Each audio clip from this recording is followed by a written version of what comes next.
The vanishing village of Lake Anjikuni. In the frozen wilderness of northern Canada, where the endless forests stretch like dark cathedrals of spruce and birch, and the northern lights dance in spectral ribbons above, there lingers one of the most baffling and haunting ghostly mysteries ever recorded. A story that seems torn from the fabric of nightmare, yet was told and retold by those who swore they had seen its chilling aftermath with their own eyes. The tale of the vanishing village of Lake Anjikuni. A story that begins not with a scream in the night or the creak of a door, but with an ordinary fur trapper trudging across the snow in the biting cold of November 1930. A man named Joe LaBelle, whose weary steps led him to a site that would forever defy logic, a site that would brand itself upon the minds of all who dare to listen. For when he came to the lakeside settlement of the Inuit, expecting warmth, firelight, and the laughter of children echoing between igloo walls, he found instead a silence so deep it seemed as if the land itself were holding its breath. And that silence, far from peaceful, pressed upon him with a weight so heavy that each crunch of his snowshoes felt like a desecration. The village, which should have been teeming with life, was utterly deserted, its huts and shelters abandoned as though their occupants had fled in a single instant, leaving behind their furs, their weapons, their cooking pots, even meals half prepared, as if interrupted in the very act of life.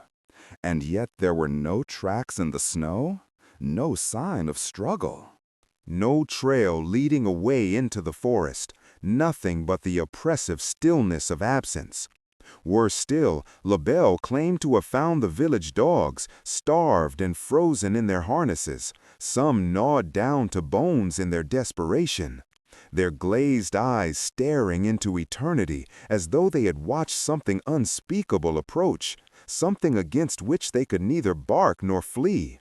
And the trapper, hardened though he was by years in the wilderness, felt his skin crawl, for he sensed, as so many others would later when pondering this tale, that whatever had taken the villagers had done so in a manner that defied human explanation. A clean sweep of souls, a harvest that left no trace. When LaBelle reached the nearest telegraph office, he reported his discovery in tones of urgency. And soon the Royal Canadian Mounted Police were dispatched, their investigation lending further fuel to the mystery, for accounts claimed that they too were disturbed by what they found. The village graves disturbed, some said, with their contents missing. Others whispering of empty burial mounds that should have held the remains of the dead but did not, as if the earth itself had given up its bodies to some otherworldly summons. And still others spoke of a strange blue light hovering above the lake at night, a pulsing radiance that left an aura of dread in the air, a phenomenon that the elders, if they had remained, might have recognized as a spirit sign. But no elders remained to speak, no children remained to cry, no hunters remained to tell what they had seen, only the abandoned camp. A hollow stage without actors, the scene of a vanished play whose script is lost to the ages. In the years since, skeptics have argued that the story was exaggerated, that perhaps the tale grew with retelling, that newspapers hungry for sensationalism inflated LaBelle's words into a legend, that perhaps starvation or migration had carried the Inuit away. But these rational explanations always falter when set against the stark descriptions of the abandoned dogs, the empty graves, the lack of tracks, the oppressive silence, and the strange lights. For if it were merely hunger or migration, would the villagers not have taken their weapons, their tools, their families' memories, instead of vanishing as if erased by invisible hands? And so the story endures, whispered in the crackle of firelight in lonely cabins, retold in low tones among hunters who know that the North holds secrets older than human habitation, secrets that walk not with heavy footsteps, but with the weightless silence of the unseen. Even today, visitors to the region speak of a strange presence near Lake Anjikuni, an aura that makes the hairs rise on the back of the neck, that makes compasses twitch and dogs whimper, as if the land itself remembers the night its people were taken.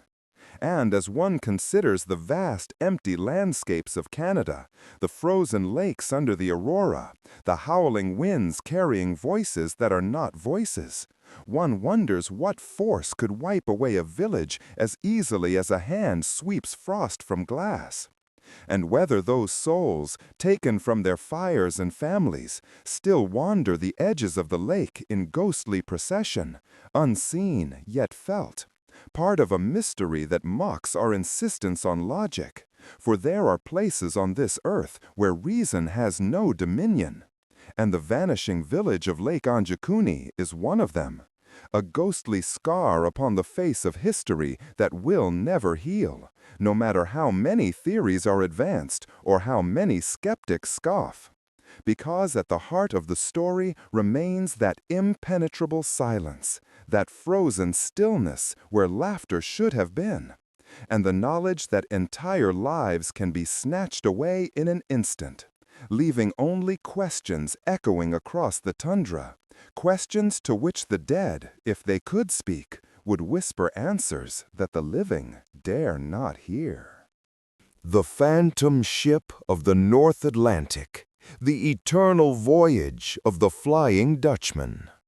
In the vast and merciless sweep of the oceans, where the horizon dissolves into infinity and the salt winds seem to whisper secrets older than mankind itself, there drifts a legend so chilling, so persistent, that it has haunted the minds of sailors for centuries.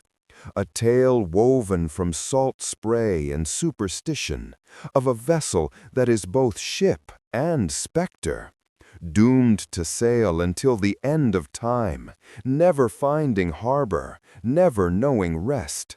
The Flying Dutchman, the phantom ship of the North Atlantic and beyond.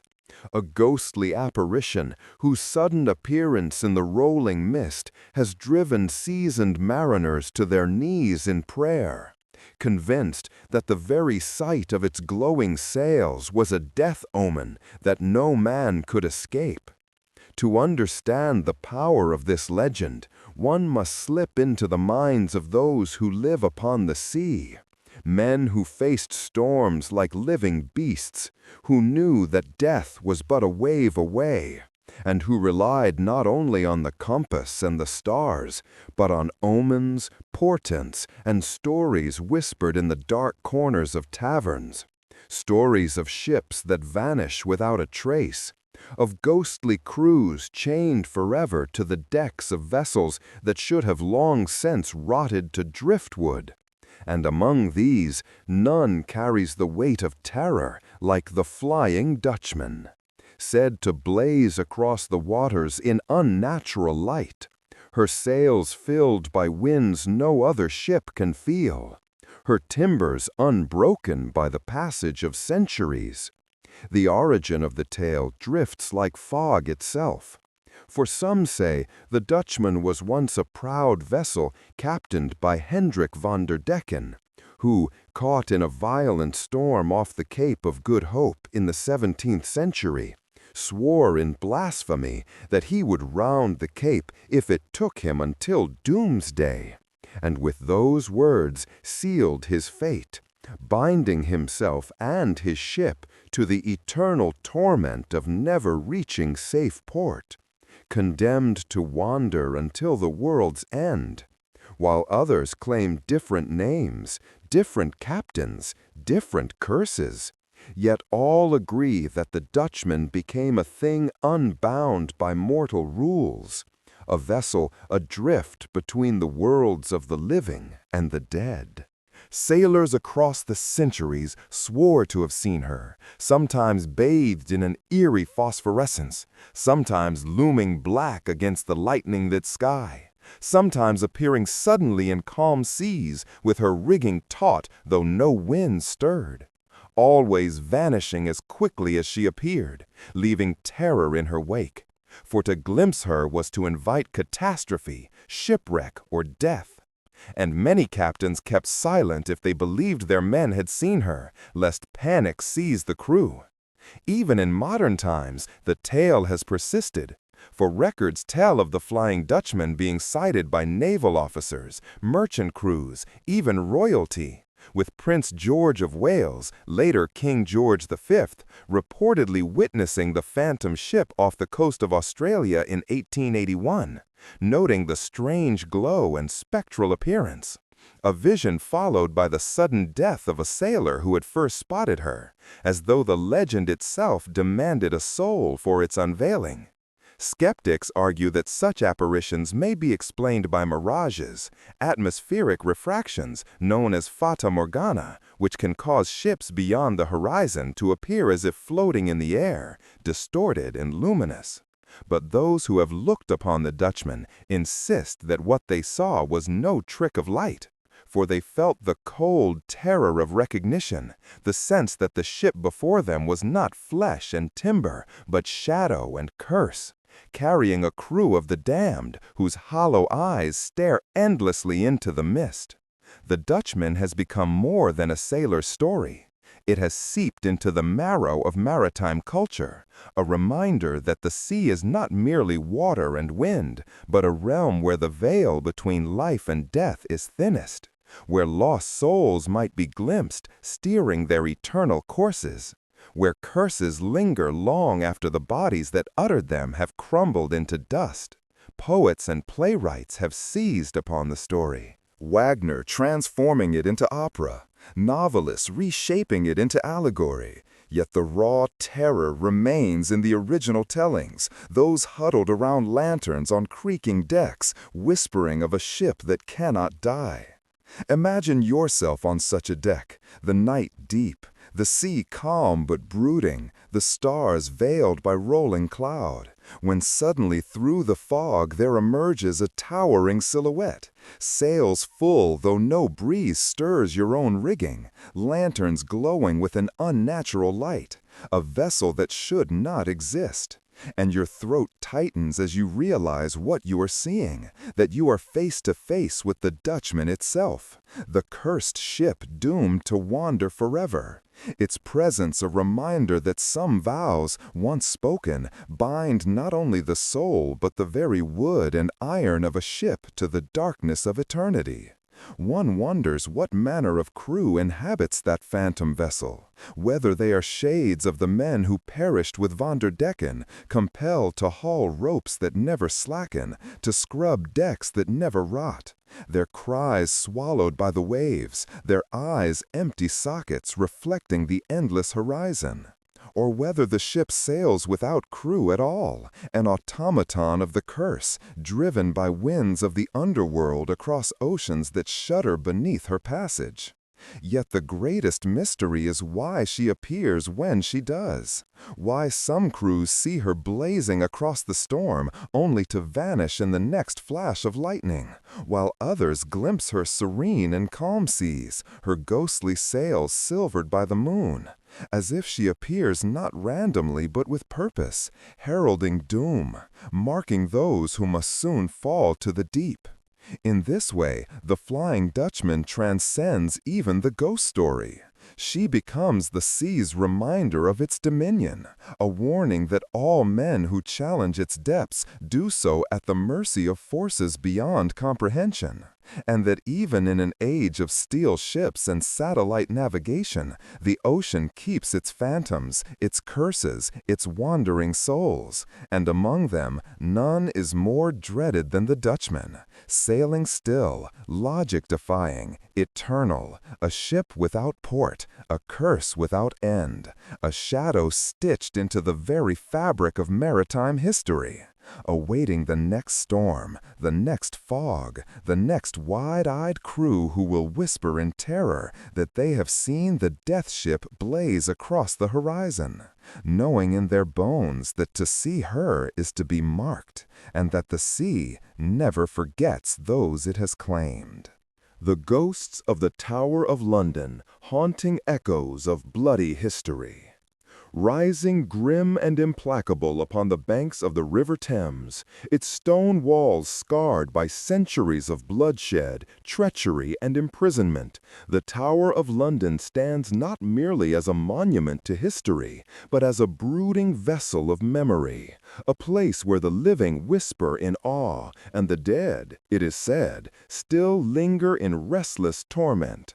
Their stories etched not only in parchment and chronicles, but in cold corridors and shadowed chambers, where the air seems heavy with centuries of grief. For nearly 1,000 years, the tower has served as fortress, palace, menagerie, armory, and most infamously, prison. And in those long ages it has swallowed the cries of queens betrayed, princes smothered, nobles beheaded, and countless nameless souls who vanished into its dungeons never to see the light again. And it is little wonder that a place so soaked in violence should be considered one of the most haunted sights in all the world. Step within its gates, and you feel at once the shift, the peculiar tension, as if unseen eyes are watching, as if each stone laid in blood and mortar by William the Conqueror has absorbed the essence of the tragedies enacted within. And those who spend long enough among its towers often speak of sudden chills, phantom footsteps echoing where no one walks, muffled cries from distant halls, and above all, the unmistakable sensation of being in the presence of those who cannot rest, who cling to the sight of their death as if bound by chains stronger than iron. Among the many tales whispered of the tower, perhaps the most infamous is that of Anne Boleyn, the ill-fated second wife of Henry VIII, who walked to the scaffold in 1536 with a dignity that belied the betrayal that had delivered her there. Accused of treason, adultery, and incest in charges most historians believe were contrived. Her slender neck severed by a French swordsman in a single stroke. Her body laid to rest in an unmarked grave within the chapel of St. Peter at Vincula, and yet her ghost is said to wander still. Pale and regal, sometimes carrying her head beneath her arm, sometimes seen drifting near the place of her execution, sometimes kneeling in prayer within the chapel, her sorrow etched in spectral silence. And she is not alone, for the tower has hosted more spectral queens, among them Lady Jane Grey, the 9 Days Queen, whose brief reign ended in the Axe's shadow in 1554. Her spirit often glimpsed at twilight upon the battlements, a tragic figure clothed in shimmering white, eyes fixed upon the river as though yearning for a freedom denied her. While the wails of Margaret Pole, Countess of Salisbury, are said to echo from Tower Green, where her brutal execution in 1541 became a botched butchery, the headsman chasing her across the scaffold in a scene of horror that seared itself into the tower's memory forever.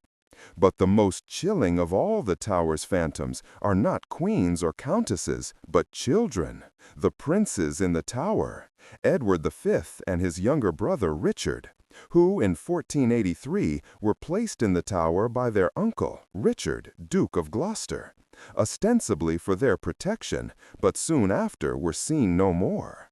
Their fate shrouded in mystery, though the whisper of murder clings to Richard, who soon crowned himself king. Centuries later, in 1674, 2 small skeletons were discovered beneath a stairway, believed by many to be the remains of the lost princes. But whether their spirits ever found peace remains doubtful.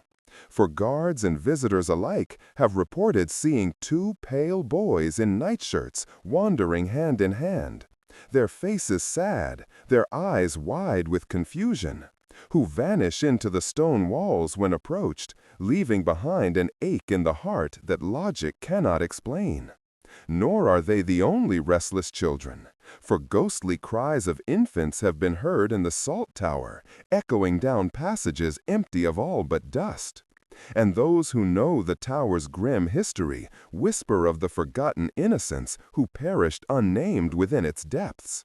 Soldiers on night watch have sworn to visions of spectral processions gliding silently across the courtyard.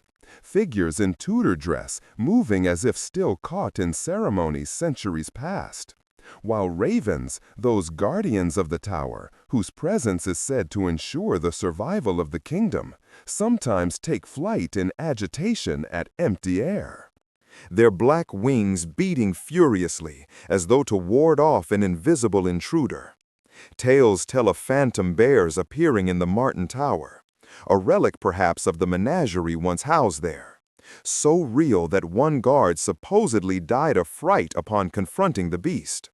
Others speak of cold hands seizing them in the dark, of whispers in languages long dead, of shadows crossing torchlit walls where no body cast them, and of a suffocating weight in the dungeons where men like Guy Fawkes were tortured, the agony of their screams imprinted into the stone. Skeptics claim that such visions are born of imagination, that centuries of bloody history predispose the mind to conjure phantoms. But those who scoff often change their tune after a night within the tower, for the atmosphere is unlike any other, oppressive, watchful, alive with something unseen, as though the veil between past and present thins here, allowing echoes of centuries past to intrude upon modern senses.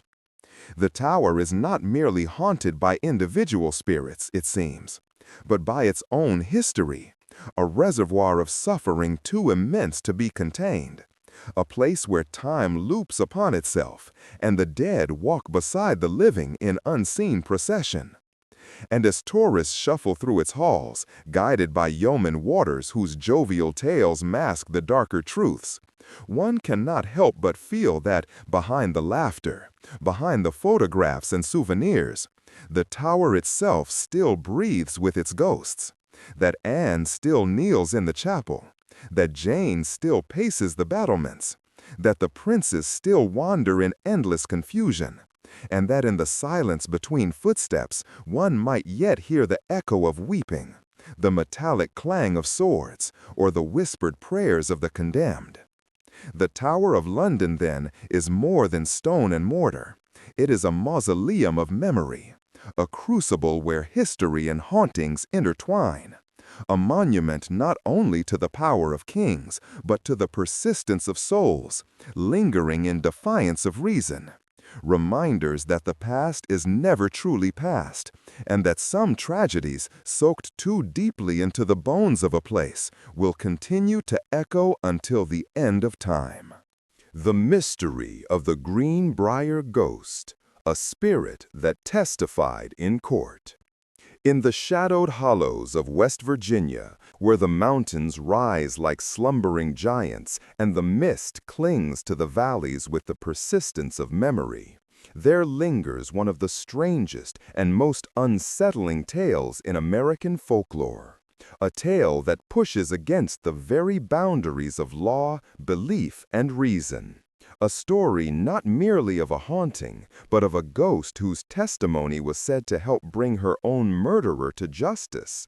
A story that begins in the winter of 1897 in Greenbrier County, where a young woman named Elva Zona Heaster, called Zona by those who knew her, was found lifeless in her home, her body stretched at the foot of the stairs, her face frozen in what some swore looked like terror, though others claimed it was merely the stiffness of death. She had only recently married a man named Erasmus Stribling Trout Shoe, known as Edward, a blacksmith of imposing presence and temper, and when her body was discovered, he seemed inconsolable, refusing to let the doctor examine her thoroughly, insisting instead that she had died of everlasting faint or childbirth complications, though she was not visibly pregnant. and the local physician, perhaps intimidated or perhaps unwilling to provoke further grief, listed her death as natural causes and left it at that. But Zona's mother, Mary Jane Heister, did not accept this verdict, for she had never trusted Edward Shue, and in the days after the burial, as grief turned to a gnawing suspicion, she began to pray with a fervor that bordered on desperation, pleading to God, to the spirits, to her daughter's very soul, that if foul play had been the cause of her death, she would somehow reveal the truth. And it was then, according to Mary Jane's later testimony, that Zona's ghost appeared not once but on 4 consecutive nights, materializing at the foot of her bed, luminous and sorrowful, her face pale and her voice trembling, as she told her mother that she had been murdered, strangled by the very husband who now wept over her grave. And to prove it, the apparition turned her head in a slow, unnatural arc until it lay backwards upon her shoulders, demonstrating the broken neck that had ended her life. Mary Jane, shaken but resolute, took this spectral testimony as divine truth, and with unwavering determination she carried the tale to the local prosecutor, who, perhaps intrigued by the fervor of her account, or perhaps already uneasy with the circumstances of Zona's death, agreed to have the body exhumed. And when the autopsy was performed, the findings startled even the most skeptical. Zona's neck was indeed broken, her windpipe crushed, her vertebrae fractured in a manner consistent with strangulation, not accident. And thus suspicion fell squarely upon Edward Shue, whose violent temper and dubious past came quickly to light. For whispers spread of previous wives who had suffered under him, of rages barely concealed beneath his blacksmith strength, and soon he stood accused of murder. The trial that followed in June 1897 became one of the most peculiar in American history, not because of the forensic evidence, though that was damning, but because the testimony of a ghost was permitted to be spoken in open court, as Mary Jane Heister took the stand and recounted how her daughter's spirit had revealed the truth of her death, describing in detail the nightly visitations, the broken neck, the sorrowful plea for justice. And though the defense tried to discredit her, the jury listened intently. And whether swayed by the supernatural testimony or by the physical evidence of the autopsy, they returned a verdict of guilty, sentencing Edward Shue to life imprisonment, where he would die within a few years, despised even by fellow convicts. Skeptics, of course, have long argued that Mary Jane's story was a fabrication, that she suspected Shue from the beginning and used the guise of a ghostly visitation to pressure authorities into an exhumation, which revealed the truth by natural means. But even if one accepts this, the legend persists because the ghost was not merely a detail of folklore. It was entered into the official court record, making Zona Heister's restless spirit the only known ghost in American history whose testimony contributed to a legal conviction. And this fact alone continues to defy the neat categories of logic. Wander today through the quiet cemetery of Sewell Chapel Methodist Church, where Zona lies beneath a simple stone carved with the words that she was murdered by her husband. And one feels the peculiar stillness of a place where justice and the supernatural once intertwined, where a mother's grief met a daughter's ghost, and together they broke through the silence of death to accuse a killer. The legend of the Greenbrier ghost endures not simply because it is macabre, but because it forces us to confront the limits of our courts, our science, our skepticism, and our belief, raising the question of whether justice sometimes requires voices from beyond the grave, and whether, in the silent nights when the mountains whisper and the winds moan across the hollows, the ghost of Zona Heister still lingers, her broken neck a mute reminder that truth will not remain buried, and that the dead, if wronged, may find ways to speak until the living finally listen. The Hammersmith ghost case, when fear turned deadly in London. At the dawn of the 19th century, when London was still a city of flickering lamplight, fog-choked alleys, and shadowy churchyards where superstition clung as tightly as the soot on brick walls, there arose a haunting that so gripped the imagination of the people that it spilled out of whispered tavern tales and into the very courts of law. A case where belief in a ghost did not merely unsettle nerves, but ended with a man dead and another condemned. A chilling episode that would come to be known as the Hammersmith ghost case. The story begins in December of 1803 in the parish of Hammersmith, a then semi-rural district where graveyards lay open and moonlight turned the crooked stones into eerie sentinels. For it was here that locals began to report the appearance of a figure dressed in white, tall and spectral, gliding through the churchyard and along narrow lanes at night, terrifying those unfortunate enough to cross its path. And whispers spread quickly that this was no ordinary phantom, but the restless spirit of a suicide, a man said to have taken his own life by slitting his throat, and thus condemned by old superstition to roam the earth without rest, denied burial in consecrated ground. Sightings multiplied as the weeks passed, each more terrifying than the last. One night, a brewer's servant named Thomas Groom claimed he had been seized by the ghost's icy grip, its skeletal hands closing around his throat until he fought free, while another account told of a wagon driver whose horses bolted in terror at the sight of the figure, sending his cart crashing into the roadside. Women fainted, children screamed, men swore they would never walk alone after dark. And the entire district of Hammersmith seemed gripped by a fever of dread. For in those days when gas lamps were scarce and shadows deep, the idea of a phantom stalking the lanes seemed not only possible, but probable. And those who believed themselves brave enough to confront it began to patrol the streets at night, armed with clubs, pistols, and resolve, determined to banish or capture the apparition. And it was amid this mounting hysteria that tragedy struck.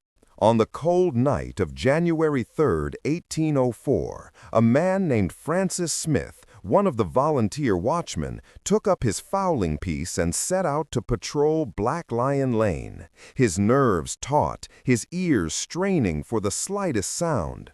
When at some distance he saw a figure in white moving along the path, pale and indistinct in the moonlight, and convinced that he faced the dreaded ghost itself, he raised his weapon and fired, the shot ringing out into the frozen night, echoing against the church walls, and the figure collapsed, not a specter, but flesh and blood. For Smith had killed a man named Thomas Millwood, a bricklayer who, by tragic coincidence, had been wearing the traditional white clothing of his trade, linen trousers, a flannel waistcoat, and an apron, which, in the silvery gloom, resembled the garments of the phantom that haunted the mines of Hammersmith.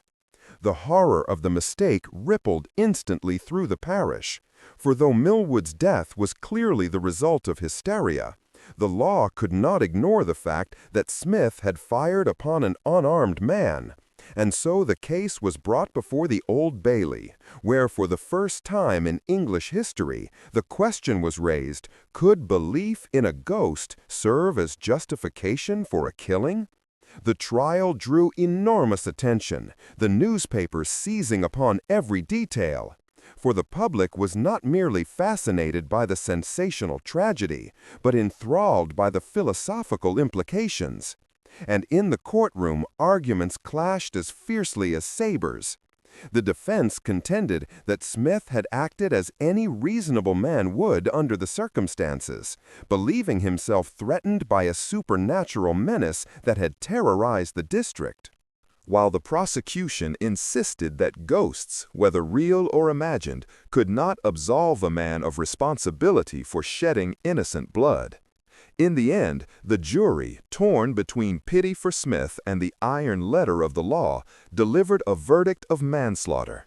But the judge, unsatisfied, insisted that only murder or acquittal were possible verdicts, and Smith was sentenced to death, a sentence that was later commuted by the king to 1 year of hard labor, sparing him the gallows but leaving his name forever tied to the spectral hysteria that had driven him to kill. In a strange twist of irony, not long after the trial, a man named John Graham, a shoemaker, came forward to confess that he had dressed in white sheets to frighten his apprentice and neighbors, inadvertently sparking the ghost panic that spiraled into tragedy. Though this revelation did little to erase the lingering chill of the story, for many in Hammersmith still swore that they had seen a true apparition in the graveyard, not a prankster, and that Graham's antics had merely fed the fire of something darker that already walked those paths. The Hammersmith ghost case thus stands not only as a legal landmark, setting precedent in English law regarding self-defense and mistaken belief, but as a stark reminder of how deeply the supernatural can infect the human mind, how fear of the unknown can twist perception until the ordinary becomes monstrous, and how belief in a ghost can prove as deadly as any blade or bullet. Even today, the streets of Hammersmith retain an echo of that dread, and those who wander late at night past the churchyard sometimes report a peculiar unease, as if the restless soul of Thomas Millwood, slain by mistake in the fog of superstition, lingers still, or perhaps as if the ghost that began it all never left, its pale shape drifting between tombstones, a reminder that belief, once summoned, is not easily banished, and that in the murky borderlands of night, fear can make phantoms real enough to kill. The phantom bells of France, chiming from churches that no longer exist. Across the rolling fields and ruined abbeys of France, where centuries of war and faith have left their mark upon the land, there is a recurring mystery that echoes not in stone, but in sound. A ghostly phenomenon so peculiar that it unsettles even those who scoff at tales of spirits and miracles. The phantom bells, chimes that ring in the air though no bell tower stands. Peals that resound from churches long destroyed, abbeys toppled by revolution, villages swallowed by time, or chapels reduced to rubble by the guns of war. And yet, on certain nights, when mist hangs heavy over the fields, or when the wind carries whispers down abandoned lanes, people swear they hear them, clear and resonant, tolling across the countryside, as though invisible towers were rising once more from the earth, summoning the faithful who are long buried in forgotten graves. The stories stretch back for generations, woven into the oral traditions of peasants and townsfolk, who speak of nights when the air itself seems to vibrate with solemn hymns or joyous carillons, sounds that should be impossible, yet stir the heart with a mixture of awe and dread. For they are not the ordinary tolls of metal striking metal, but notes that carry an unearthly clarity, as though the bells themselves were forged not of bronze, but of memory, ringing across the divide between past and present. One of the most enduring legends tells of the bells of Oradour-sur-Glane, a village annihilated during the Second World War, when its people were massacred and its church burned, leaving only charred ruins behind. Yet locals claim that on certain anniversaries, the bells can still be heard tolling at dusk, mournful and heavy, as if calling the lost villagers to eternal mass, their sound floating through the hushed streets of a town preserved in silence as a memorial to atrocity. A sound that cannot be recorded or traced, but lingers in the bones of those who hear it, filling them with sorrow too deep for words. Elsewhere in Normandy and Brittany, Farmers plowing fields near the sites of vanished abbeys have reported the sudden toll of bells at midday, startling their horses, the sound coming from nowhere and fading just as abruptly, leaving only the trembling silence of empty air. While fishermen along the Breton coast tell of hearing submerged bells tolling from beneath the waves, said to belong to the drowned city of Yi, whose spires and churches, swallowed by the sea, still ring beneath the waters when storms churn, warning of disaster, or, some say, lamenting the sins that brought about the city's destruction. Skeptics have offered explanations: atmospheric refraction carrying distant sounds, seismic tremors vibrating through the ground, the imagination of those steeped in legend. But these theories falter when confronted with the sheer specificity of the accounts. For the phantom bells are often heard in places where no functioning bell tower exists for miles, their notes distinct, rhythmic, and inescapable.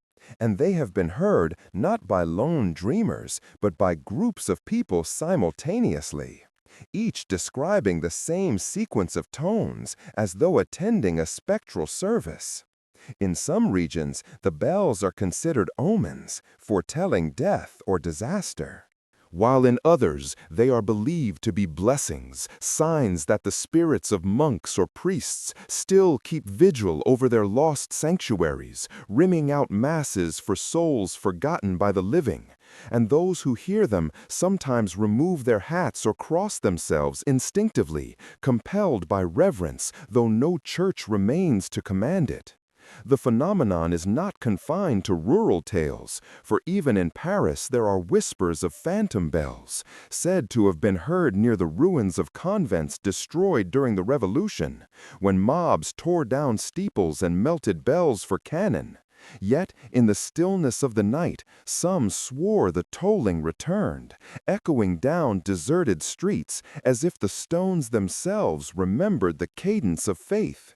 Imagine standing in such a place, surrounded by ruins softened by ivy, the moonlight silvering broken arches, when suddenly the silence is pierced by a slow, solemn toll. 1, 2, 3, reverberating through the air though no tower stands, and as the sound fades, you are left with a chill that no wind explains, the uncanny certainty that you have brushed against something beyond time, that the dead are still gathering to worship in churches that no longer exist. These phantom bells, whether omen or memory, endure in countless corners of France, uniting generations in a shared mystery that defies dismissal. For they remind us that sound, like spirit, may linger long after its source is gone, vibrating in ways we cannot measure, carrying the weight of centuries, ringing still in defiance of silence, and whispering to all who hear them that the past is never truly past. It only tolls in a register beyond reason. The Weeping Woman of Mexico, the legend of La Llorona's endless mourning. Across the darkened waterways of Mexico, where the moonlight shimmers upon canals and rivers, and the night air hangs heavy with the scent of earth and water, there echoes a sound so chilling, so laden with sorrow, that it has haunted generations of listeners.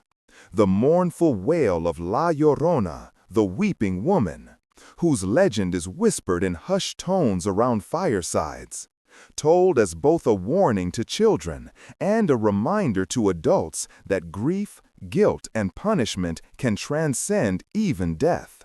For she is said to wander eternally, her voice rising in anguished cries of, "Ay, mis hijos! Oh, my children!" as she searches endlessly for the young one she drowned with her own hands in a moment of despair and rage. Her story varies from village to village, sometimes told of a woman scorned by a wealthy lover who abandoned her for another, sometimes of a mother betrayed by poverty and desperation, but always ending in the same terrible act: the drowning of her children in a river or lake, followed by her own self-destruction, whether by blade, stone, or the waters themselves, and the divine or infernal punishment that condemned her to wander between worlds, never finding peace, condemned to search forever for the children she destroyed. Her wails carried on the wind as a harbinger of doom for those unlucky enough to hear them. Her figure is described as tall and thin, dressed in a flowing white gown, often likened to a funeral shroud. Her long black hair streaming down in tangled locks. Her face pale and beautiful, but twisted in grief. Sometimes appearing as a radiant woman to lure travelers near, only to reveal a skeletal visage moments before vanishing into mist. And the chilling detail most often recounted is her eyes, hollow sockets weeping rivers of tears that never cease.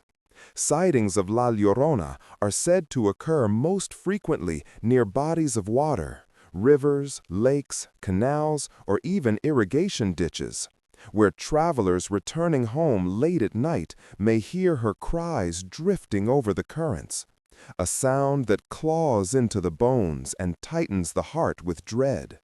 And those who investigate risk never returning, for it is said that to encounter her directly is to court misfortune, illness, or even death, as her icy embrace can drag the living down into the waters to join her lost children.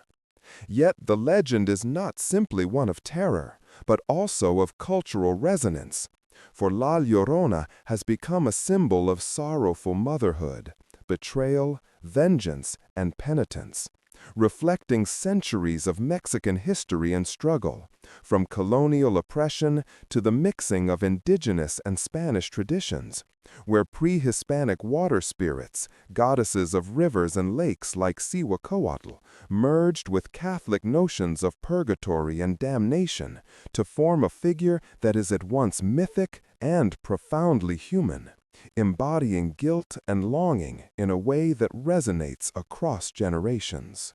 Many insist the legend is not mere story, but lived experience, for countless reports of her cries exist across centuries, with conquistadors allegedly hearing her wails in the streets of Tenochtitlan before the city fell, interpreting them as omens of doom, while later rural villagers claimed to hear her weeping on nights of disaster, before floods, before plagues, before battles, as though her grief were bound to calamity itself, echoing the cries of the earth and the people's collective suffering.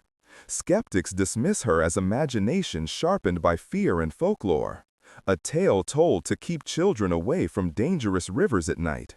But even skeptics admit the persistence of the phenomenon is puzzling, for the reports are too consistent, the cries too vividly described, often heard by groups simultaneously, who all swear the sound is unlike any human or animal cry. A sound that raises the hair and tightens the skin, as though every cell of the body recognizes it as something otherworldly. And so La Llorona remains, not confined to the dusty pages of legend, but alive in the nightly fears of countless people, her weeping a reminder that the line between myth and reality is blurred by the power of belief and the persistence of the unexplained.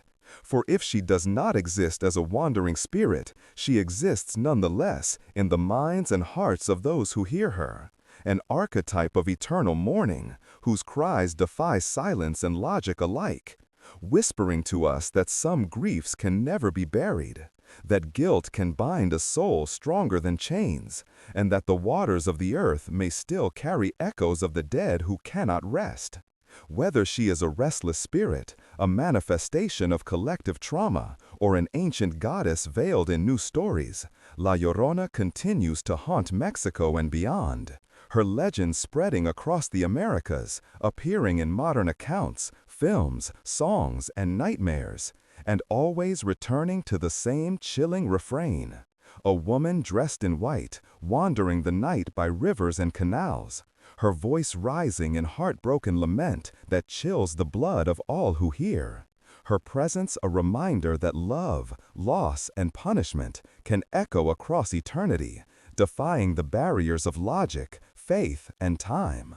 The Enfield Poltergeist, terrifying hauntings that shook 1970s London. In the quiet suburb of Enfield, North London, between 1977 and 1979, a haunting unfolded that would captivate not only the neighborhood but the entire world, drawing in journalists, police officers, paranormal investigators, and skeptics alike. For in a modest council house on Green Street lived the Hodgson family, whose lives were turned upside down by forces they could neither comprehend nor control.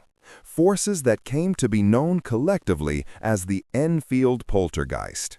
A case so bizarre and so extensively documented that it remains one of the most infamous hauntings in history. It began innocently enough, with strange noises in the night. Knocks that seemed to come from inside the walls, furniture that shifted on its own, small disturbances easily dismissed by the rational mind. Yet these incidents escalated with frightening speed, until the entire house seemed under siege by something unseen. Its presence felt in cold drafts, in objects hurled across rooms with violent force, in chairs toppling, and in the terrified screams of children who swore that invisible hands pulled at their blankets, slapped their bodies, and whispered threats in the dark. The focus of the activity seemed to be two young sisters, Janet and Margaret Hodgson, who reported seeing a large figure moving in their room at night. And soon their experiences became so extreme that even outsiders could not deny something strange was happening. For neighbors, police constables, and later journalists all bore witness to events that defied explanation, such as a heavy armchair sliding across the floor of its own accord, or toys flung across the room with no human hand to propel them. When the Daily Mirror sent reporters to investigate, they themselves were struck by flying objects and captured photographs of disturbances mid-flight, their skepticism shaken by direct experience. And soon, the Society for Psychical Research dispatched investigators Maurice Grosse and Guy Lyon Playfair, who would spend months documenting the bizarre phenomena, recording hundreds of hours of tapes filled with strange knocks, guttural voices, and unexplainable disturbances, convinced they were confronting something beyond ordinary trickery. Perhaps the most chilling aspect was the voice that emerged through Janet, a deep, gravelly tone utterly unlike that of an 11-year-old girl, claiming to be the spirit of a man named Bill Wilkins who had died in the house years before, describing in detail the circumstances of his death, details later confirmed by his living relatives. Though skeptics argued the voice could be produced through ventriloquism or vocal manipulation, yet experts who examined the recordings noted the unnatural strain it placed on Janet's vocal cords, suggesting it was produced in a way humanly impossible for a child to sustain. Beyond the voice, there were accounts of levitations, with witnesses describing Janet rising from her bed and floating across the room, photographs capturing her suspended mid-air in ways that could be mistaken for jumping, yet felt undeniably uncanny when considered alongside the totality of phenomena. And time after time, credible witnesses, neighbors, investigators, even police officers described events they could not rationalize, leaving a trail of testimony that still stirs debate today. Skeptics, of course, seized upon the inconsistencies, noting that Janet was caught bending spoons and attempting to fake phenomena on occasion, that children under stress might seek attention or manipulate circumstances, that investigators eager to believe might overlook natural explanations. And so the case became a battleground between believers who saw evidence of genuine paranormal activity and critics who argued it was one of the greatest hoaxes of the 20th century. Yet the sheer volume of strange occurrences, over 1,500 incidents documented, makes it difficult to dismiss entirely. And even those inclined toward doubt concede that something deeply unusual happened in that house, whether born of psychological strain, unconscious psychokinesis, or something truly supernatural. What lingers most in the memory of those who study the Enfield case is not merely the flying objects or the strange voices, but the atmosphere of dread, the sense that the ordinary fabric of reality was unraveling within those walls, leaving a family in terror and outsiders baffled. And though the hauntings seemed to subside after 2 years, with disturbances tapering off and the Hodgsons eventually moving on, the legend of the Enfield poltergeist endures, inspiring books, documentaries, and even films, serving as a chilling reminder that the boundaries between mind, matter, and spirit are not as firm as we like to believe. To this day, researchers revisit the tapes, the testimonies, the photographs, and the eerie recordings of a child speaking in a voice not her own. And they ask whether the case reveals the shadow of a hidden world intruding upon our own, or merely the complexity of human fear and imagination. Yet whatever the truth, the mystery defies closure, leaving the Enfield house a place forever haunted, if not by spirits, then by the questions it raised. Questions that echo like whispers in the night, reminding us that sometimes the most terrifying ghosts are those that dwell in the uncertain space between belief and doubt, reality and the impossible. The chilling haunting of Eastern State Penitentiary, prisoners who never left. In the heart of Philadelphia stands a fortress of stone and shadow, its crumbling walls and iron-barred windows still exuding a presence so heavy that even in ruin it feels alive. Eastern State Penitentiary, once hailed as a revolutionary experiment in reform when it opened in 1829.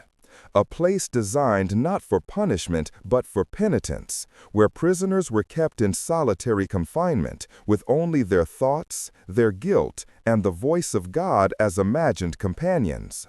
Yet what began as an idealistic vision of redemption soon curdled into a nightmare of isolation, madness, and suffering, creating an atmosphere so dense with despair that it is said the walls themselves absorbed the cries of the condemned, echoing them still for those who dare to enter. For though the prison officially closed in 1971, countless visitors, guards, and historians speak of apparitions that wander its decaying cell blocks, shadows that slink across its corridors, and sounds that reverberate from nowhere.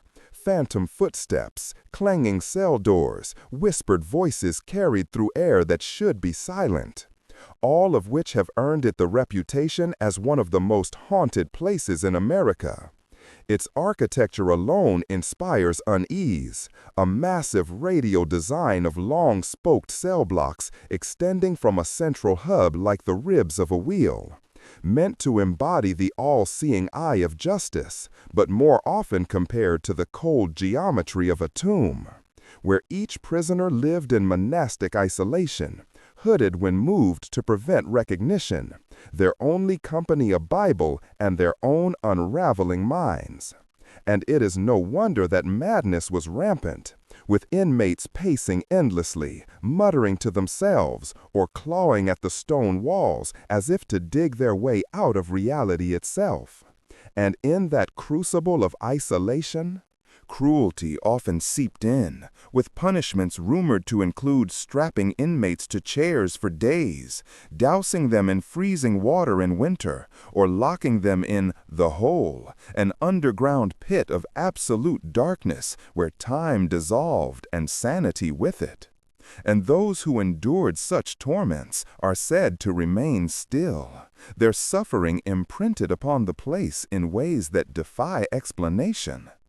Tales abound of spectral figures pacing cell block 12, of a shadowy man that darts through cell block 6 only to vanish into stone, of disembodied laughter echoing in cell block 4, of anguished cries and whispers that rise in the silence as if hundreds of unseen prisoners continue their endless sentences.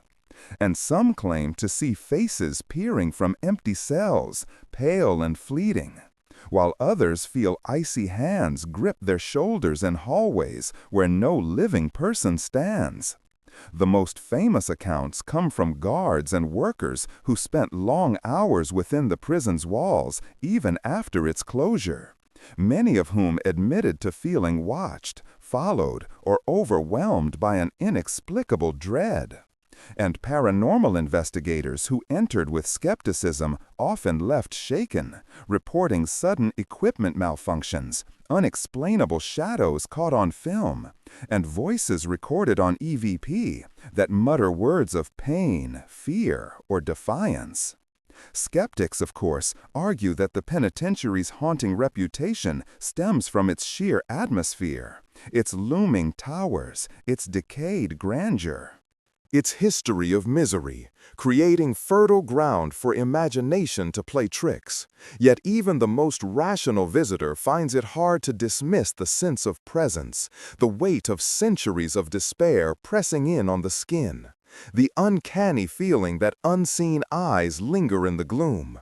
Stories persist of Al Capone's ghostly torment during his brief imprisonment there, where he claimed to be haunted nightly by the phantoms of those killed in the St. Valentine's Day massacre, his cries for mercy echoing through the cell as he begged unseen figures to leave him alone, suggesting that even the powerful could not escape the prison's grip, not in life, and perhaps not in death.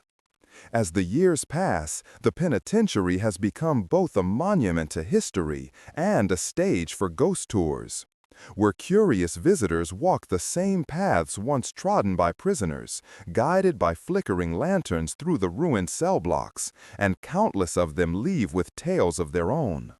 Cold touches, fleeting shadows, sudden surges of grief or fear that arrive with no warning and no apparent cause.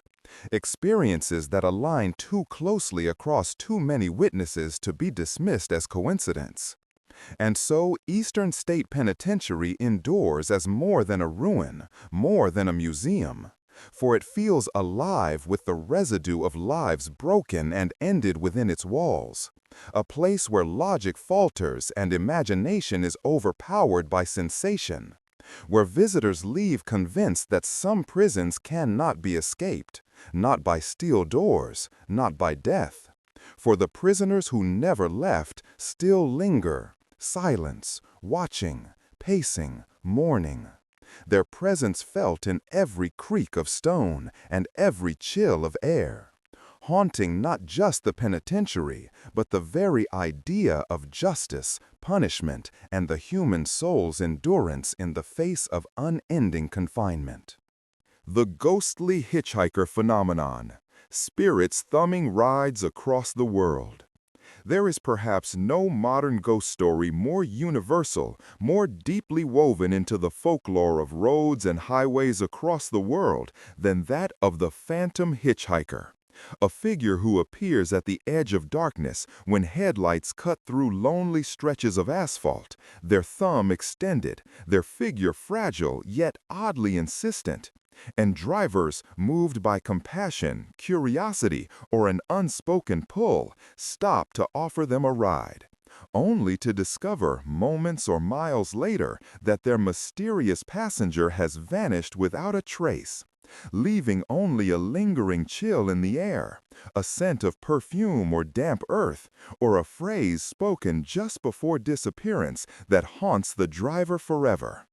This phenomenon, often dismissed as urban legend, takes on an uncanny persistence when examined, for the stories emerge across continents, across cultures, across decades, often sharing eerie similarities despite vast distances, suggesting that the spectral hitchhiker is not a mere tale, but a recurring mystery that has insinuated itself into the fabric of human experience on the road. In the United States, the most famous incarnation is the Resurrection Mary of Chicago, a young woman said to appear along Archer Avenue, clad in a white dress, her beauty tinged with sorrow, often asking for a ride to Resurrection Cemetery, only to vanish when the car passes its gates, a story so persistent that countless drivers over the years have sworn to her presence. Some even reporting her touch upon the car door, her breath fogging the windows before dissolving into nothing. And the cemetery itself bears marks upon its iron fence said to have been scorched by her grasp, physical scars that fuel belief. Yet America does not hold this tale alone. For in Mexico, there are tales of spectral women hitching rides before revealing skeletal faces. In the Philippines, ghostly passengers have been said to vanish when the car passes bridges or cemeteries. In Japan, travelers report pale figures who appear on rural roads, only to disappear after speaking of accidents that occurred there. And in South Africa, the Uniondale Phantom, a young woman in bridal attire, is said to climb into cars during stormy nights, only to vanish when the driver attempts conversation. Her story linked to a tragic accident on Easter Sunday decades before. The pattern repeats endlessly. A figure, often a young woman, sometimes drenched from rain, sometimes wearing outdated clothing, always seeming vulnerable or in need, compels a driver to act out of human decency, and then dissolves into absence, leaving the driver shaken, bewildered, sometimes even changed by the encounter, convinced they brushed against something beyond comprehension. Skeptics argue that the stories are products of imagination, hallucinations born of fatigue, headlights, and suggestion, a kind of psychological archetype that recurs because the road itself is liminal space, a place of transition where the mind is vulnerable to tricks. Yet this does not explain the consistency of details nor the sheer number of accounts, some of which are reported independently by multiple witnesses who describe the same figure in the same location without knowledge of one another. Nor does it explain the occasional physical evidence, handprints on glass, indents in car seats, even mud left upon mats from feet that were never there. The hitchhiker legend serves as both caution and comfort, a reminder of mortality on roads that claim lives daily. A story that binds the living to the dead in a fleeting encounter that defies the barriers of time. And some folklorists suggest the phantom hitchhiker is less a ghost than a manifestation of communal grief. Spirits replaying their last journeys, forever caught between departure and destination, seeking recognition from strangers to affirm their unfinished stories.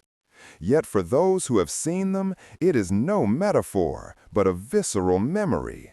A figure illuminated in the headlights, a voice that asked for kindness, a chill that settled in the passenger seat, and an absence that followed like a void, leaving them forever uncertain of what they encountered, but unable to dismiss it as imagination, for it bore the undeniable weight of reality.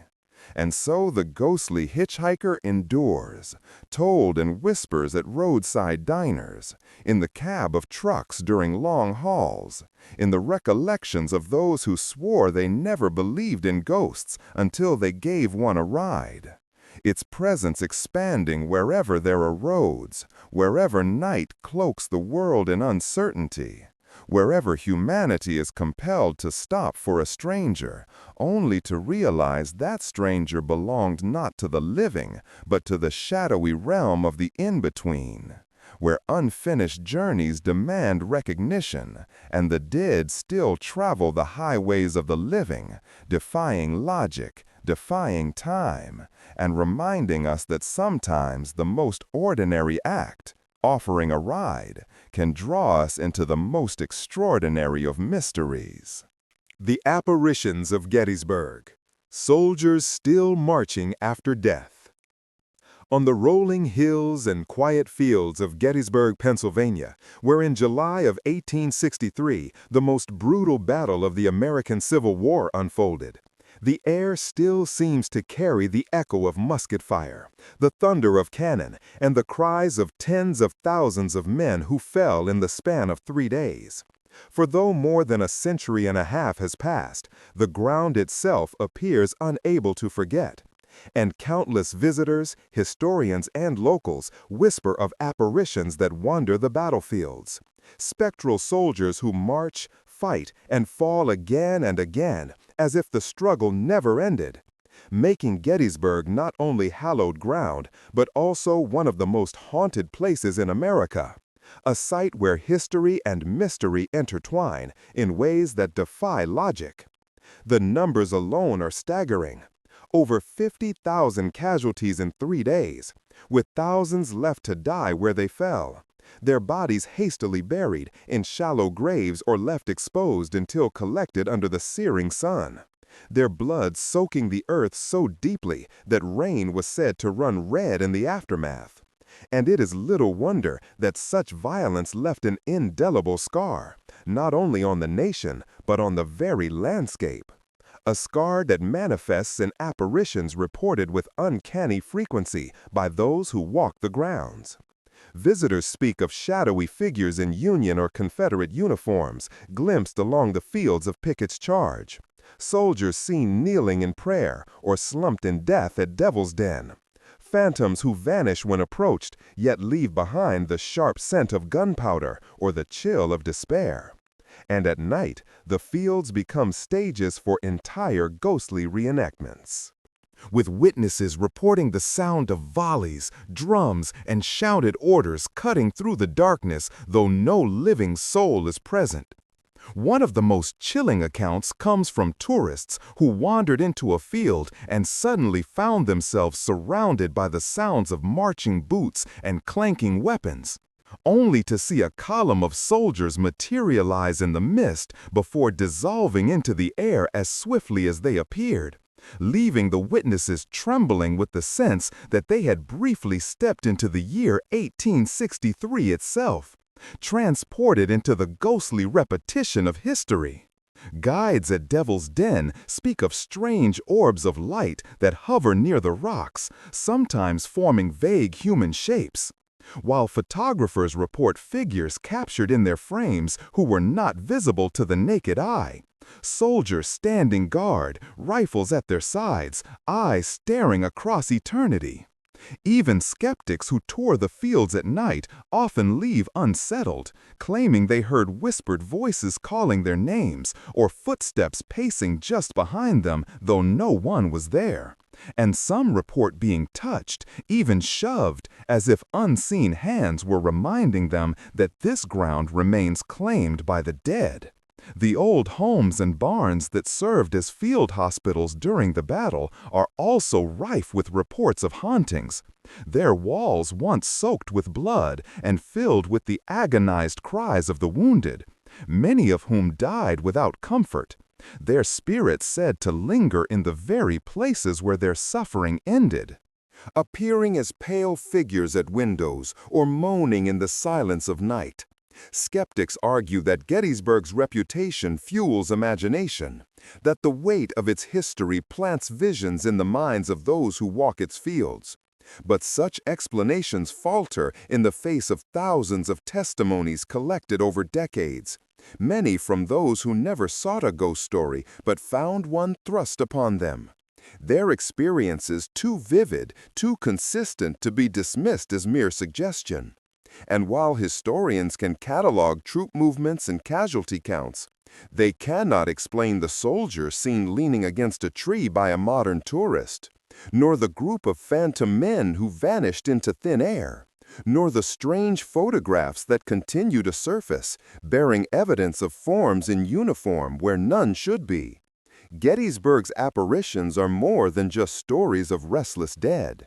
They are reminders of a moment when a nation tore itself apart, when the ground was consecrated with sacrifice and tragedy, and whether the soldiers seen are echoes imprinted upon the land, spirits unable to find rest, or manifestations of a grief too great to fade. They ensure that Gettysburg remains a battlefield forever alive with the presence of the fallen. Their marches endless, their cries eternal, their memory preserved not only in history books, but in the uncanny persistence of ghosts who refuse to be forgotten. Their silent watch continuing under moonlit skies, where the living still tread cautiously, aware that they are not alone on fields where death once reigned supreme. The haunted Greyfriars Kirkyard, Scotland's most terrifying graveyard. In the heart of Edinburgh, where narrow cobbled streets twist like veins through the city's ancient stone, there lies a graveyard whose reputation has eclipsed almost all others. A place where the past refuses to rest quietly beneath the soil, where whispers of the dead rise with the mist, and where countless visitors have left trembling with stories of unseen assaults, sudden scratches, inexplicable cold, and a sense of dread so deep it gnaws at the bones.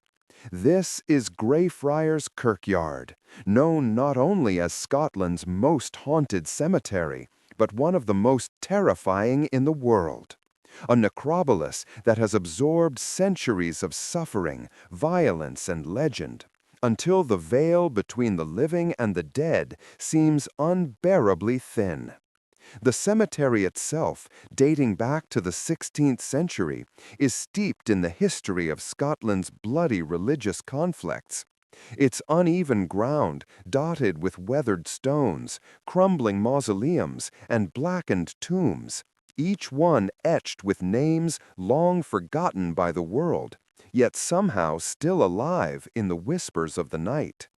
And though the kirkyard is filled with thousands of graves, one name above all others dominates its legend. The name of George Mackenzie, known to history as Bloody Mackenzie, the infamous Lord Advocate who, in the 17th century, unleashed brutal persecution upon the Covenanters, Scottish Presbyterians who resisted royal control over their faith. Mackenzie was relentless, ordering imprisonment, torture, and executions that left hundreds dead and many more rotting in misery. And it is said that the cries of his victims were so terrible that even the stones of Edinburgh wept. Yet when Mackenzie himself died in 1691 and was laid to rest in an imposing mausoleum within Greyfriars, the earth did not still the fury of his legacy. For the stories claim his ghost rose in vengeance, stalking the grounds with a rage that has never cooled, lashing out at the living who dare to trespass near his tomb. And so was born the legend of the Mackenzie Poltergeist, a haunting so violent and consistent that it has drawn investigators, skeptics, and thrill-seekers from around the globe, many of whom have left with scratches, bruises, or worse, marks they swear were inflicted by something unseen in the darkness. The Black Mausoleum, where Mackenzie lies, has become the epicenter of the phenomenon. Its heavy doors often close to the public, yet tales abound of those who pressed too close to its threshold and felt a sudden blow as if shoved by invisible hands, or collapsed from an overwhelming force that seemed to choke the breath from their lungs. And in the late 20th century, when a homeless man seeking shelter broke into Mackenzie's tomb and accidentally disturbed his coffin, releasing, according to lore, the restless spirit within, reports of attacks surged dramatically, with tours through the kirkyard becoming infamous for incidents in which guests fainted, screamed, or fled in terror, some later finding deep welts or burns on their skin as if seared by spectral fire. The stories pile higher still. Phantom figures seen darting between the stones, ghostly voices echoing in the cold Edinburgh night, photographs capturing mists and shapes where no one stood, and the sensation of being watched so intensely that even the bravest grow uneasy under the weight of unseen eyes. And while skeptics mutter of suggestion and hysteria, it is difficult to dismiss the sheer number of accounts, especially when they come from those who knew nothing of the Kirkyard's reputation before their encounter. Visitors who thought themselves immune to superstition, yet found themselves shaken by forces they could not explain. Greyfriars is not haunted solely by Mackenzie, however, for the ground itself bears the scars of immense human suffering. In the 17th century, part of the cemetery became a prison for hundreds of captured Covenanters, men crammed into the open-air field in appalling conditions, exposed to the elements, starved, beaten, and left to die, their bodies thrown into mass graves. And some say their anguished spirits still wander the field, their groans drifting on the wind, their presence felt in the sudden drop of temperature or the rustling of grass where no living foot treads. Others speak of a spectral black dog, perhaps the ghost of Greyfriars Bobby, the loyal Skye Terrier who famously guarded his master's grave for 14 years, a story so beloved it softened the cemetery's grim reputation with a touch of devotion. Yet even Bobby's tale is tinged with melancholy, for some claim his spirit too lingers. A shadow slipping between the stones, a small figure glimpsed before vanishing into the dark. The atmosphere of Greyfriars is so heavy that countless paranormal investigators have declared it one of the most active sites they have ever studied. And police reports themselves are said to document injuries sustained by visitors with no earthly cause, forcing the city at times to restrict or close access to parts of the Kirkyard due to the sheer number of complaints of supernatural assault. Legends persist that Mackenzie is not a lone restless spirit, but a guardian of something darker, that his mausoleum may anchor a vortex of energy fed by centuries of death, torture, and despair, a wound in the fabric of reality where malevolent forces slip through. And the idea is strengthened by the strange phenomena reported not just at the Black Mausoleum, but throughout the Kirkyard. Doors slamming on their own, inexplicable fires, shadows moving against the direction of the light, and figures seen standing at the edges of vision only to dissolve into the gloom when faced directly. Stories are told of tour groups who enter the mausoleum courtyard only to emerge pale and shaken, swearing they felt cold fingers wrap around their necks or heard growling in their ears.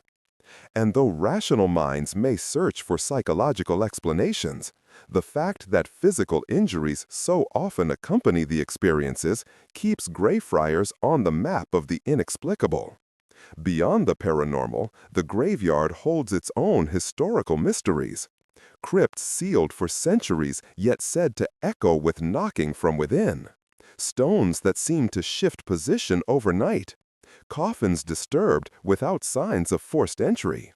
And whispers of witchcraft once practiced among the tombs, with symbols etched in secret upon the stone that scholars still puzzle over, feeding the sense that Greyfriars is a nexus of uncanny forces, a place where the city's bloody past has woven itself so tightly into the earth that it pulses still with life or death of its own.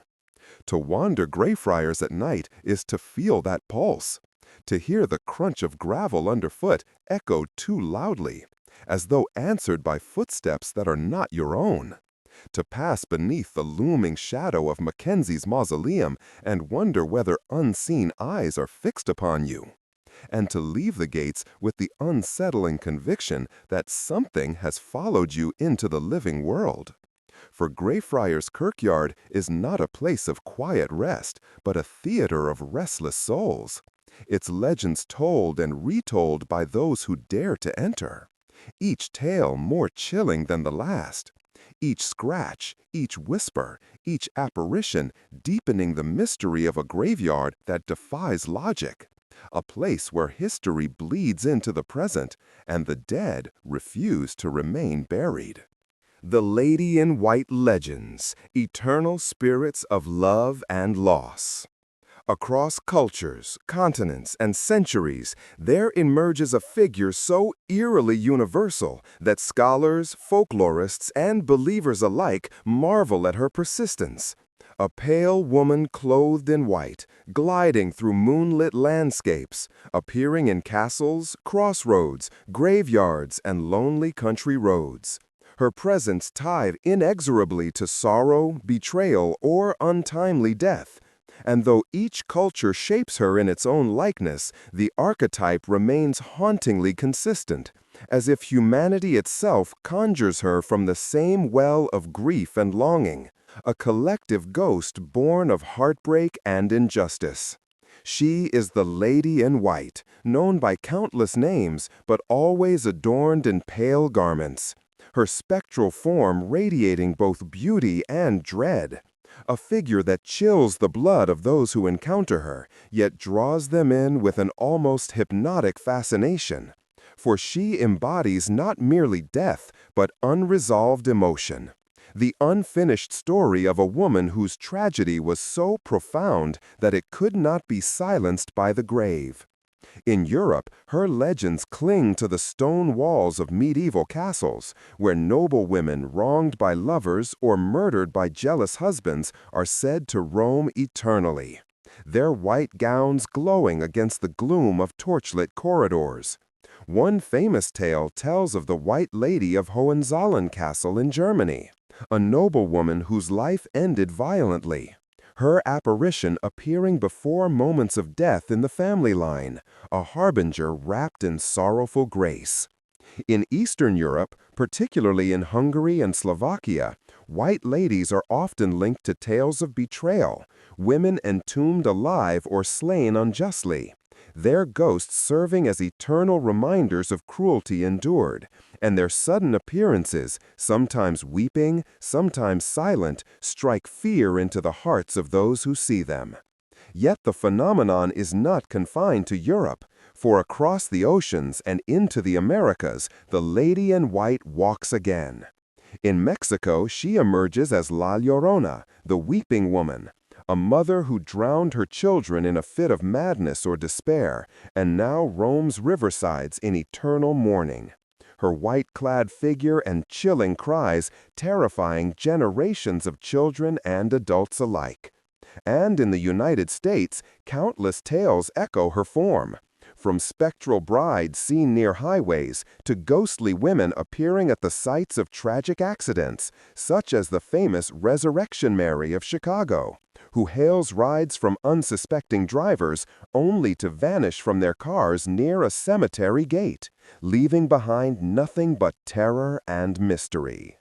In the Philippines, the Lady in White is the Caparosa, a ghost said to haunt lonely roads at night, luring unsuspecting men before disappearing with a scream. While in Japan, her equivalent emerges in the figure of the Yurei, women in white burial kimono, their long black hair hanging loose as they linger in the world of the living to exact revenge or mourn unfulfilled love. Stories that fuel both ancient folklore and modern horror cinema. What fascinates scholars most is the archetype's persistence. Why do so many cultures separated by vast oceans, distinct histories, and languages all create the same apparition, the pale woman cloaked in grief? Some theorize that she represents the universal experience of female suffering, a collective echo of women silenced, abused, or betrayed.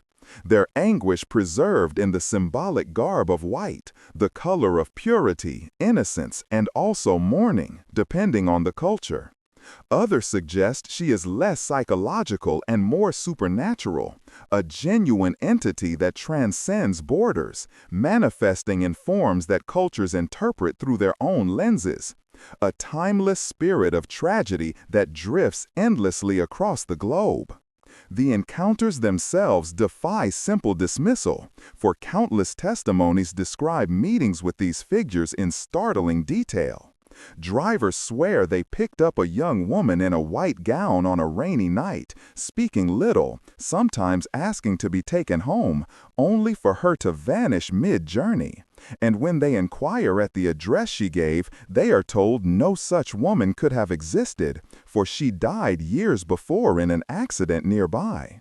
Travelers walking near rivers or forests tell of hearing weeping so heart-wrenching it freezes the soul, only to see a woman in white drifting among the trees before fading like mist. Even hardened soldiers, police officers, and skeptics recount moments when the figure appeared undeniable, leaving them shaken and unable to explain the chill in the air, the static in their radios, or the overwhelming sense of despair that accompanied her presence. One wonders whether the lady in white is not just a ghost, but a manifestation of collective guilt, the embodiment of injustice endured by generations of women. A figure who demands remembrance when the world has tried to forget. Her spectral form acting as both warning and lament. For her legends are rarely benign. She is often a harbinger of death, a spirit of vengeance, or a lost soul whose cry warns the living of their own potential downfalls.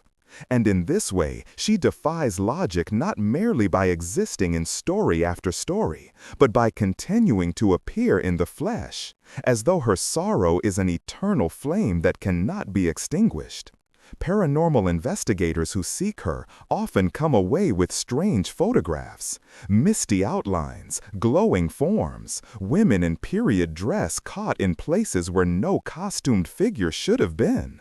And recordings capture wails or whispers impossible to trace, sounds that pierce the silence of graveyards and echo across riverbanks at midnight. Rational explanations abound, hallucinations, folklore projected onto shadows, the mind playing tricks under stress. But the sheer universality of her presence undermines dismissal. For if she were a mere cultural myth, how could she appear in identical form to so many across the world, to men and women, believers and skeptics alike? Her story adapting to local tragedies, yet always retaining her signature image of pale sorrow. Perhaps the lady in white is not one ghost, but many, an archetype into which countless restless spirits pour themselves, finding in the image of the pale-robed woman a vessel for their grief, their longing, their vengeance. And in this way, she becomes immortal, a legend that renews itself with each new tragedy, each new betrayal, ensuring that the archetype will never fade, for humanity itself keeps giving birth to her through pain. Those who have encountered her rarely forget, for her presence lingers in memory, in dreams, sometimes even in the waking hours when shadows flicker at the edge of sight. And she becomes less an external figure than an internal haunting, a reminder of mortality, of love lost, of justice denied, of the inevitability of sorrow that comes for all. The lady in white, eternal, mysterious, ever walking, ensures that wherever the living tread with arrogance or forgetfulness, there too will she glide, an emissary of grief and a puzzle that mocks the rational mind. Her legend forever unanswered, her pale figure defying the laws of life and death, as she continues to appear across the centuries, across the continents, across the dreams of humanity. A ghost who is both many and one, both specific and universal, both terrifying and achingly sad. The eternal bride of loss, who ensures that no matter how far we advance in science or reason, the human soul will always remain vulnerable to the mysteries of love, death, and the haunting power of unfinished stories. The Ghostly Monks of Borley Rectory, England's most haunted house. Deep in the countryside of Essex once stood a house whose very name became synonymous with terror. A crumbling Victorian structure that newspapers of the 1920s and 1930s dubbed the most haunted house in England. a place where monks, nuns, spectral coaches, phantom footsteps, and ghostly scribblings all converge to form a tapestry of mystery so dense that even skeptics found themselves ensnared by its legends. For Borley Rectory was no ordinary ruin. It was a house that seemed to breathe fear, to whisper despair, and to mock reason with phenomena that multiplied the longer one stared into its shadowed history. The story begins in 1862, when the rectory was constructed near the site of a 13th-century Benedictine monastery, already whispered to have been cursed, for local lore told of a tragic love between a monk and a nun who attempted to elope in secret, only to be discovered, the monk executed and the nun bricked alive into the convent walls, her muffled screams echoing in the minds of villagers for generations. And so, when Reverend Henry Bull built Borley Rectory upon those grounds, it was as if he had constructed a dwelling atop a wound in the earth, a scar that refused to heal. And soon the strange occurrences began. Phantom footsteps echoing through empty corridors, bells ringing of their own accord, and the appearance of a spectral nun drifting across the garden, her pale form gliding silently, as though still searching for her lost love. The Bull family themselves reported the uncanny, and locals whispered of a dark carriage pulled by headless horses thundering down the lane at midnight, a vision so terrifying that even hardened farmers refused to approach after dusk. And when Reverend Henry's son, Harry Bull, inherited the rectory, the hauntings grow bolder, with doors locking on their own, objects hurling across rooms, and spectral figures glimpsed in the corners of vision.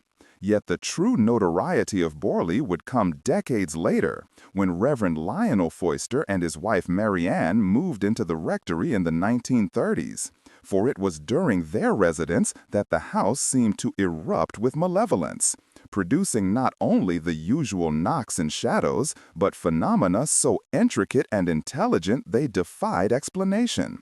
Items vanishing and reappearing in impossible places, disembodied voices calling Mary Ann's name, and, most chilling of all, ghostly messages scrawled on the walls in handwriting no living person could replicate, messages that appeared to plead for help, begging, "Mary Ann, please help me," or warning of fire and doom, as if the spirits themselves were using the rectory as a conduit to cry out through time.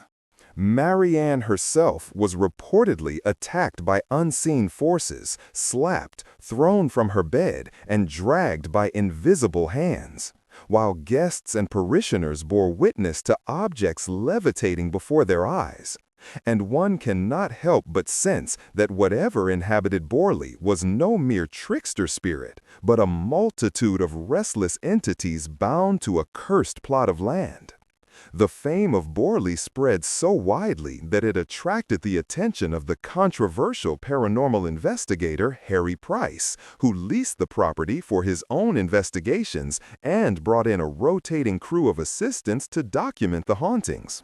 And though critics accused Price of embellishment, the records of strange lights flashing in windows, phantom whispers caught on record, and apparitions witnessed by multiple observers at once are difficult to dismiss outright, particularly when dozens of ordinary visitors who had no connection to Price reported identical experiences. Among the most infamous sightings was that of the spectral nun herself, often appearing in daylight, wandering silently across the grounds before vanishing into nothingness. Her face perpetually sorrowful, her form both beautiful and terrifying. And those who saw her claimed to feel a crushing sadness that lingered for hours, as though the weight of her tragedy had been pressed directly into their hearts. Skeptics attempted to explain away Borley's legends as tricks of the mind, drafts in the corridors, the creaks of an old house settling, and yet they could not account for the apparitions seen by multiple witnesses, nor for the handwriting that appeared on the walls while researchers stood guard, nor for the sheer consistency of the reports stretching over decades, from the Bulls to the Foisters to Price's investigators. Then came the fire of 1939, when the rectory was gutted in mysterious circumstances, flames consuming the walls until little remained but rubble and ash. And yet, even as the house burned, witnesses swore they saw spectral forms moving through the smoke, shadowy figures trapped in the inferno, as if the house itself were exhaling the spirits bound to it. And when the flames died, the hauntings did not cease, but continued among the ruins, with visitors reporting lights flashing among the stones, phantom footsteps crunching in the gravel, and the nun still wandering as though the fire had not touched her, her fate forever tied to the cursed land. Borley Rectory has since become legend, demolished in the mid-20th century, yet never forgotten, its story fueling endless debate. Was it the greatest hoax of the century, a grand illusion spun by Price and those before him? Or was it genuinely the most haunted house in England, a place where tragedy, betrayal, and restless love created a vortex of supernatural energy too powerful to fade with time? Even today, those who visit the site of the former rectory speak of strange chills, of uneasy silence, of shadows that seem to linger just out of sight, and they leave with the sense that though the house is gone, the ghosts remain, drifting still through the fields, whispering through the night, waiting perhaps for their story to be told anew. Whether hoax, hysteria, or true haunting, Borley Rectory remains a mystery that defies logic, a ruin where monks and nuns long dead still pace, where carriages of the damned still thunder, where unseen hands still scratch their pleas into the walls of memory, and where the boundary between the living and the dead was blurred so thoroughly that the echoes continue to ripple outward, ensuring that the legend of Borley Rectory will never rest in peace, but will walk forever, like the nun herself, between the realms of truth and myth, sorrow and the eternal. The phantom armies of World War I, ghost soldiers who fought beyond the grave. When the world plunged into the inferno of the Great War in 1914, the soil of Europe became a graveyard for millions, its rivers clogged with bodies, its skies heavy with the cries of the dying, and its fields forever scarred by trenches where men lived like ghosts long before they died. And it is perhaps no wonder that in the aftermath of such horror, the land itself seemed to echo with their presence, producing legends of phantom battalions, spectral cavalry, and entire ghostly regiments seen marching through the mist as though the war had never ended. For if ever there was a moment in human history capable of ripping open the veil between worlds, it was the slaughter of World I. When death came so quickly, so brutally, and in such unfathomable numbers that many believed the spirits of the fallen could never find peace. Among the most famous of these legends is that of the Angels of Mons, said to appear in August 1914 during one of the war's earliest battles, when exhausted British soldiers faced annihilation at the hands of advancing German forces, only to report that ghostly figures clad in shining armor appeared in the sky or upon the battlefield, angelic bowmen who loosed arrows of light that held back the enemy, allowing the outnumbered British to escape what should have been certain death. And though historians debate whether this was myth, propaganda, or mass hallucination, the consistency of the soldiers' accounts, the descriptions of medieval archers, glowing forms, and spectral cavalry charging across no man's land, cannot be dismissed as mere invention. And even skeptics are forced to concede that something extraordinary was experienced that day. But the Angels of Mons are only the beginning. For across the Western Front, soldiers spoke of phantom comrades marching beside them in the darkness, shadows that gave comfort until, upon closer inspection, they vanished into the smoke. And in the ruined fields of the Somme, countless survivors swore they saw entire units moving in silence through the night. Spectral battalions dressed in outdated uniforms, their faces pale, their eyes hollow, their movements precise and mechanical, as if bound to the drill of war long after their deaths. And many a sentry reported saluting officers who disappeared before their eyes, leaving behind only the lingering smell of mud, cordite, and decay. One chilling tale speaks of French soldiers advancing through fog, only to stumble upon a column of men standing at attention, their uniforms tattered, their bodies strangely translucent. And as the fog lifted, the column dissolved, leaving the living men shaken to their core, convinced they had marched through the ranks of the dead. In Ypres, where poison gas turned the air itself into a weapon, survivors reported seeing ghostly shapes writhing in the mist, the silhouettes of men clutching their throats, their mouths open in silent screams, endlessly replaying the moment of their deaths. And nurses in field hospitals told of treating patients who vanished before their bandages could be applied. Spectral wounded who lingered among the living for only moments before fading like smoke. Even decades after the armistice, farmers plowing the scarred fields of France and Belgium claimed to see columns of men marching in the distance, only to find the fields empty upon approach. And visitors to preserved trenches report the unmistakable sound of boots trudging in mud, of whispered orders, of sudden bursts of machine gun fire echoing through silence, as if the battlefield still replays itself in endless loops. Psychical researchers of the 1920s and 1930s collected testimony from dozens of veterans who refused to believe in ghosts but could not deny what they saw. Comrades killed days before, suddenly appearing at their side, warning them of incoming shells before vanishing, their warnings often saving lives. And one cannot help but wonder if in some strange way the dead continued to fight beside the living, refusing to abandon the struggle even after death. Skeptics argue for fatigue, stress, and hysteria, yet the persistence of the stories across nationalities and ranks, British, French, German, and American soldiers alike, suggests that the phenomenon was far more than shared delusion.